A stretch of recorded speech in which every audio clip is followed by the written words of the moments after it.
नमस्कार, आप देख रहे हैं केके न्यूज और मैं हूं आपके साथ प्रिया तिवारी। शुरुआत करते हैं खबरों की। मुख्यमंत्री योगी आदित्यनाथ के शपथ ग्रहण से चंद घंटे पहले राजधानी लखनऊ में एक बदमाश को ढेर कर दिया गया। इस बदमाश का नाम राहुल सिंह है और लखनऊ पुलिस ने उसे हसनगंज इलाके में हुई मुठभेड़ के बाद मार गिराया। राहुल सिंह पर अलीगंज ज्वेलर्स लूट कांड का आरोप था। उसने इस लूट के दौरान एक कर्मचारी की हत्या कर दी थी। वहीं पुलिस से मिली जानकारी के मुताबिक 1 लाख रुपए के इनामी राहुल सिंह को शुक्रवार तड़के 4 बजे लखनऊ पुलिस ने हसनगंज इलाके में घेर लिया। इसके बाद दोनों तरफ से फायरिंग शुरू हो गई। अलीगंज थाना क्षेत्र के बंधा रोड पर हुई मुठभेड़ में राहुल सिंह घायल हो गया। उसे ट्रॉमा सेंटर में एडमिट कराया गया, जहां उसकी मौत हो गई। वहीं बीते साल अलीगंज में ज्वेलरी की दुकान में दिन दहाड़े हुई लूट का मुख्य आरोपी राहुल सिंह था। राहुल के पास ज्वेलरी शोरूम से लूट के जेवरात भी बरामद हुए हैं। इसके साथ ही पुलिस को उसके पास से पिस्टल और कई जिंदा कारतूस भी मिले हैं। फिलहाल राहुल सिंह के शव को पोस्टमार्टम के लिए भेज दिया गया है।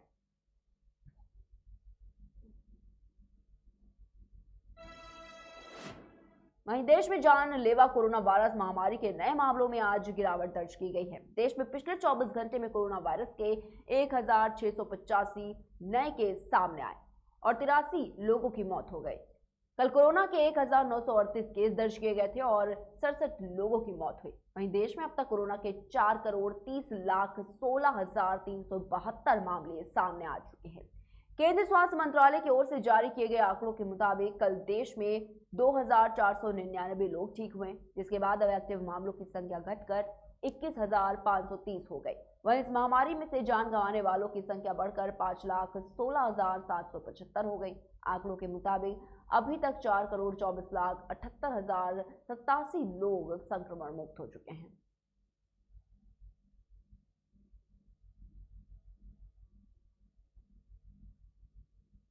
वहीं उत्तर प्रदेश विधानसभा चुनाव का 10 मार्च को आया ऐतिहासिक परिणाम आज अपने अंजाम तक पहुंचेगा। योगी 2.0 की आज से शुरुआत हो जाएगी। भव्य आयोजन के बीच योगी आदित्यनाथ लगातार दूसरी बार यूपी के मुख्यमंत्री रूप में शपथ लेंगे।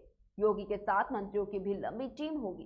तैयारियां भव्य हैं और मेहमानों की लिस्ट काफी लंबी है। योगी के साथ करीब 46 मंत्री भी शपथ ले सकते हैं। नया उत्तर प्रदेश बनाने के संकल्प के साथ योगी आदित्यनाथ आज दूसरी बार सीएम पद की शपथ लेंगे। शपथ से पहले सारी औपचारिकताएं पूरी कर ली गई हैं। वहीं सबसे पहले केंद्रीय गृह मंत्री अमित शाह की मौजूदगी में कल योगी आदित्यनाथ को एनडीए के विधायक दल का नेता चुना गया। विधायक दल का नेता चुने जाने के बाद योगी आदित्यनाथ राजभवन पहुंचे और राज्यपाल आनंदीबेन पटेल से मिलकर सरकार बनाने का दावा पेश किया। इसके बाद बीजेपी नेताओं ने सहयोगियों के साथ राजभवन में बहुमत होने का समर्थन पत्र राज्यपाल को सौंपा।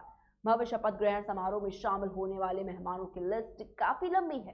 प्रधानमंत्री नरेंद्र मोदी के अलावा गृह मंत्री अमित शाह, बीजेपी अध्यक्ष जेपी नड्डा, तमाम केंद्रीय मंत्री और बीजेपी के राज्यों के मुख्यमंत्री तो मौजूद ही होंगे, बल्कि राज्य में विपक्षी नेताओं को भी न्योता भेजा गया। मुलायम सिंह यादव, अखिलेश यादव, मायावती, आरएलडी के जयंत चौधरी को योगी आदित्यनाथ ने खुद फोन कर शपथ ग्रहण समारोह में आने का निमंत्रण दिया। और इतना ही नहीं, देश के कई नामचीन उद्योगपति, बड़े बड़े धर्माचार्य, साधु संत भी शपथ ग्रहण के गवाह बनेंगे।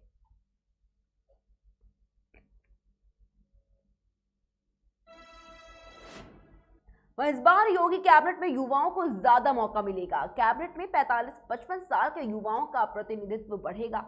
वहीं 70 से ज्यादा उम्र वाले नेताओं को कैबिनेट में जगह नहीं मिलेगी। कैबिनेट में आईएएस, आईपीएस, डॉक्टर, वकील और सीए जैसे पेशेवर नेताओं को जगह मिलेगी। इसके अलावा महिलाओं का मंत्रिमंडल में प्रतिनिधित्व बढ़ाया जाएगा। लगभग 7 महिलाएं मंत्री बनाई जा सकती हैं। वहीं खराब प्रदर्शन वाले मंत्रियों को भी ड्रॉप किया जाएगा।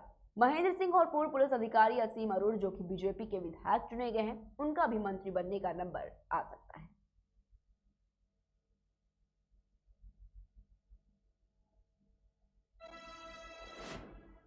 वहीं उत्तर प्रदेश के लिए आज काफी अहम दिन है। लखनऊ के इकाना स्टेडियम में शाम की 4 बजे भव्य शपथ ग्रहण समारोह होगा।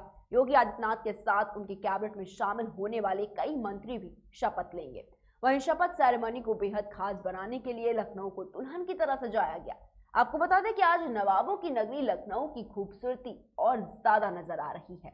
योगी आदित्यनाथ के शपथ ग्रहण के लिए पूरे लखनऊ को सजा दिया गया है और यहाँ के लखनऊ एयरपोर्ट से लेकर इकाना स्टेडियम की तरफ जाने वाला रास्ता पोस्टर और होल्डिंग और झंडों से पटा हुआ है। और इतना ही नहीं, एकाना स्टेडियम के पूरे मार्ग पर 5000 छोटे बड़े फूलों के गमले रखे गए। सड़कें भी रंग रोगन होकर काफी खूबसूरत दिख रही।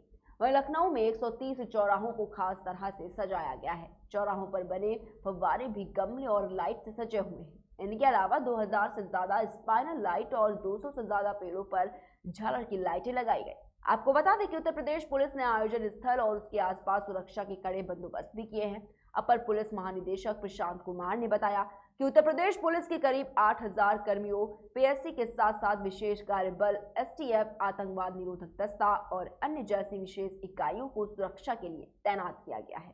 पूरे शपथ ग्रहण समारोह के दौरान anti drone team Ekana stadium और लखनऊ में आसमान से निगरानी करती रहेगी। वहीं सभी ऊंची इमारतों से भी पैनी नजर रखी जाएगी।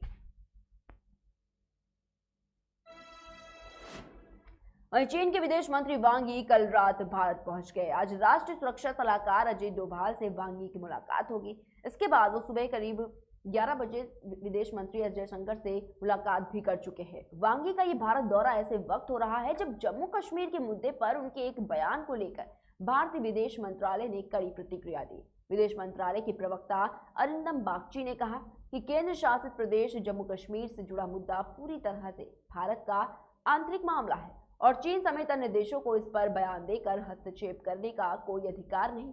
केवल तस्वीरों की खातिर चीनी यात्रा के खिलाफ भारत ने कोई गर्मजोशी नहीं दिखाई है। पर्दे के पीछे चली बातचीत में नई दिल्ली ने पहले ही अपना नजरिया साफ कर दिया था। भारत सीमा तनाव सुलझाने के ठोस कदमों और समाधान का पक्षधर है, मगर सिर्फ औपचारिकता के लिए यात्रा मुलाकात पर अधिक उत्साह नहीं है।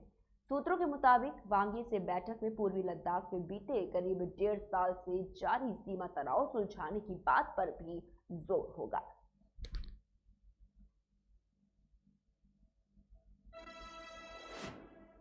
वहीं दिल्ली में तीनों नगर निगमों के चुनाव टाले जाने को लेकर आम आदमी पार्टी लगातार बीजेपी पर हमलावर है। चुनाव आयोग ने तर्क दिया था कि केंद्र सरकार तीनों निगमों को एक करना चाहती है और इसीलिए चुनाव की तारीखों को टाला गया। अब इसे लेकर बिल संसद में पेश होने जा रहा है।